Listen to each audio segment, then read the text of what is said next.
So now it is time to draw hair on our portrait. And the first thing you want to do, whether you're drawing long hair or short hair, is to find the hairline. And the hairline is generally about halfway between the eyes, maybe sometimes the eyebrows and the top of the head.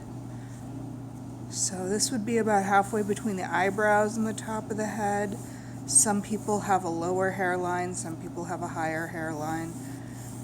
We'll just say there, halfway between the eyebrows and the top of the head. And usually it dips down a little in the front,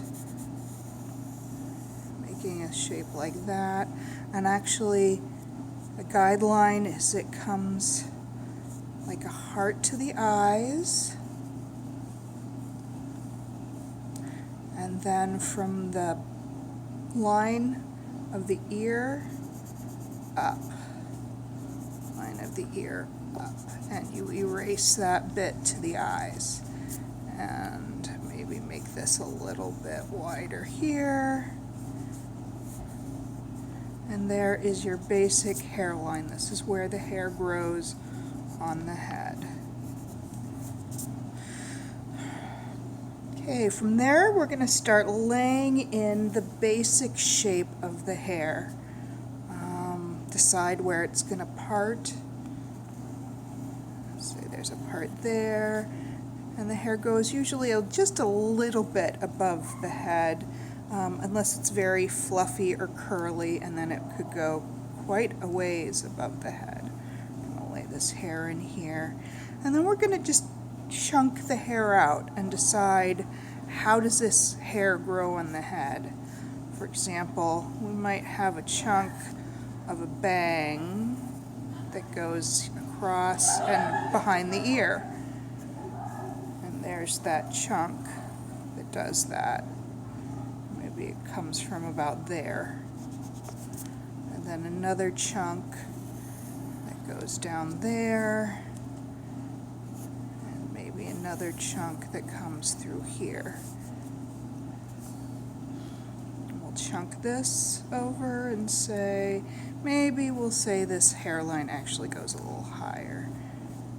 And it comes out from the line and back to the ear. And maybe we have a little wisp of hair that comes down in front of the ear over here.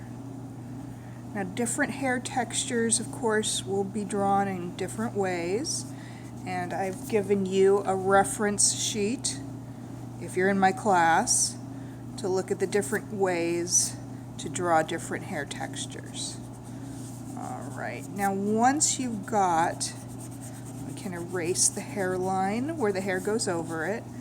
Once you've got your hair chunked out, so I'm going to do some, make the hair kind of over here.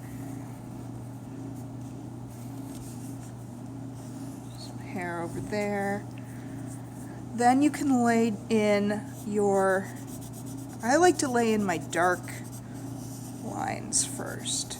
Lay in the dark parts, and those are the parts where the chunks are differentiated. Do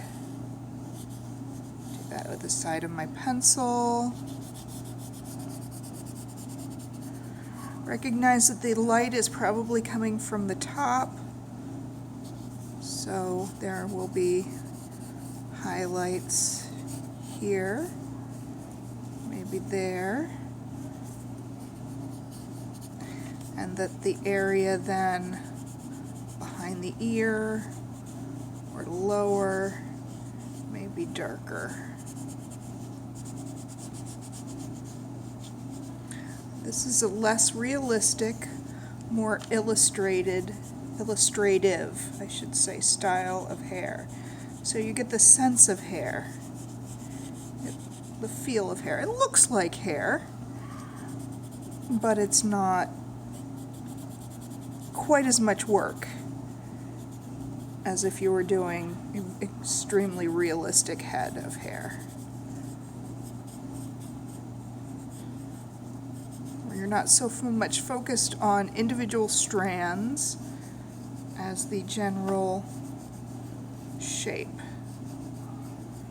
All Alright, so I've laid in some dark tones. Now I'm going to lay in my medium tones in the direction of those waves, and I will probably do it first in this with the side of my pencil, and then come back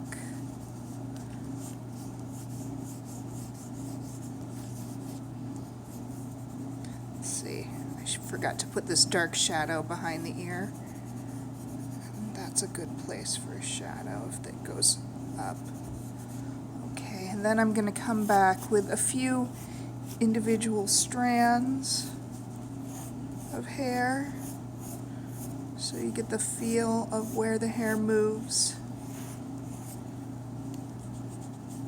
Making sure that I follow the lines of my chunks that I've already laid in.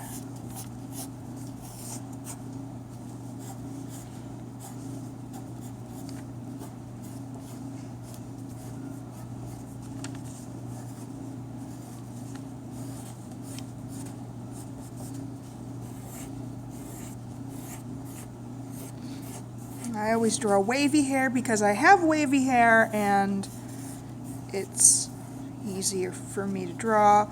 Also, I have to say wavy hair is a little more forgiving of flaws or flyaways or little strange pencil marks that you might end up putting in. Okay, finally, can come back and look and say, oh, I need some more dark here. Maybe a little more light there, and I can see a sub-chunk here that would be interesting to explore. And a chunk there. Like that. And this. And I might even put a couple of highlights in here and there at the top of the head. But I might not. Yeah, that kind of works. Now I've got hair on my face.